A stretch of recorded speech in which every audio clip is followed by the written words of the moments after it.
Hello guys, ito may bago tayong ginawang adjustable bench. Papakita kung gaano ito ka heavy duty.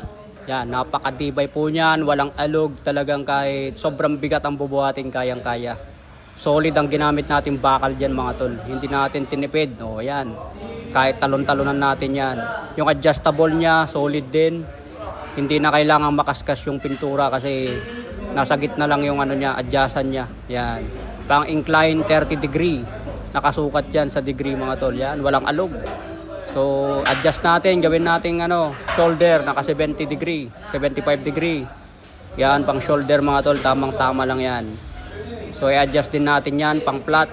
Yan. So, ipa-flat natin. Isa sa maganda sa bench na to mga tol, walang alog kahit sobrang bigat ang bubuhatin natin. Ayan yung adjustan niya, madaming degree yan. Basta meron yung 75 degree at 30 degree.